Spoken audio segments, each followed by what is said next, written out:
What's up and good day mga boss? Welcome back dito sa aming shop, Aiming Ace Airsoft. Date today is December 5, 2025. So meron tayong 3 units na for shipping. So first unit is EMG John Wick 4 na Black Edition kay Boss John Ray of Holosulu. Ayan. So ito yung unit ni Bossing. John Wick 4 na Pit Viper. So licensed product to. Licensed siya by EMG and TTI. Ayan.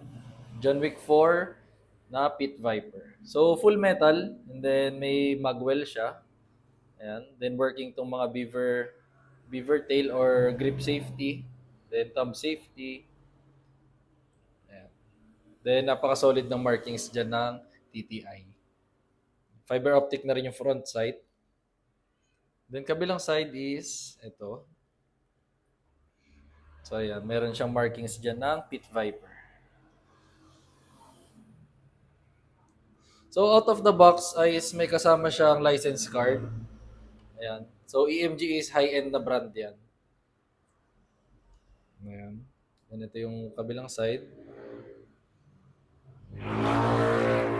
Then, ito yung pinakamagandang John Wick 4. Then, magazine capacity is 30 rounds na metal magazine.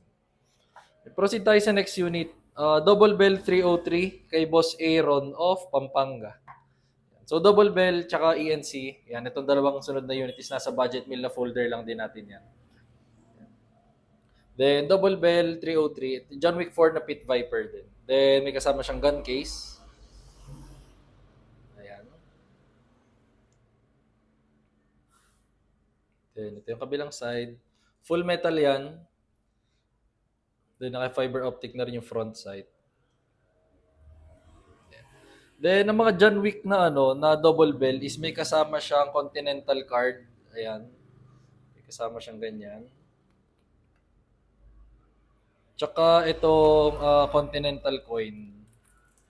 Ayan. So, may mga pa-freebies sila na ganyan. Then, syempre, lahat naman ng double bell may kasama extra nozzle and cleaning rod. The next unit naman is ENC 1103 kay Boss Nigel of Ilocos Norte. So, 1103 ENC, yun yung code niya. Then, ito yung Glock 18C. Then, equip siya ng semi-auto kapag nakataas. So, kapag nakababa yung selector is full auto.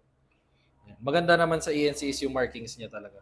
So, wala talaga siya kasamang gun case kasi double bell lang yung may gun case. Pero yung markings ng ENC, napaka-solid kasi naka-engrave yung markings na yan.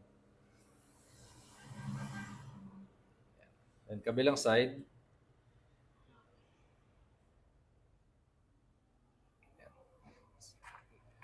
So, try natin tong unit. Magazine capacity nga pala is 25 rounds na metal magazine. Try natin tong mga unit.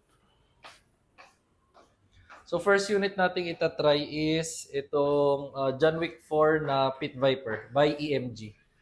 So, ito yung high-end.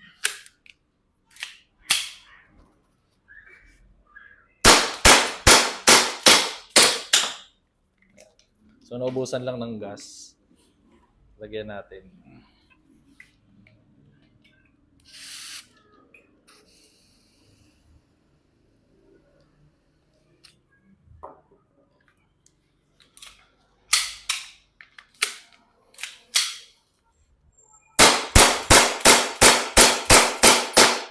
So, slide lang. Meaning, wala na siyang BBs. So, kapag ganyan, na-release the magazine, then release the slide, press the hammer by pressing the trigger. So, napaka-solid talaga nitong EMG. Ibang-iba pa rin talaga kapag high-end na brand. Then, ito namang double bell na 303. So, John Wick 4 Pit Viper din siya. So, ito yung nasa budget meal lang natin.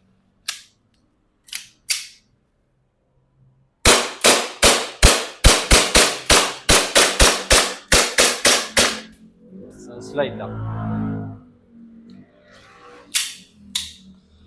And then, last unit is itong ENC 1103 na Glock 18C. So, try natin. Try muna natin yung semi pag nakataas. Then, full auto, baba nyo lang to selector. Ayan. Make sure nakasagad siya. Then, burst fire lang. So, huwag nyo siyang i-hold na sobrang tagal. Kasi syempre, sobrang stress ng unit pag ganun. So, burst fire lang. Slide lock. So, kapag lock, release magazine din, hilahin nyo na lang to slide.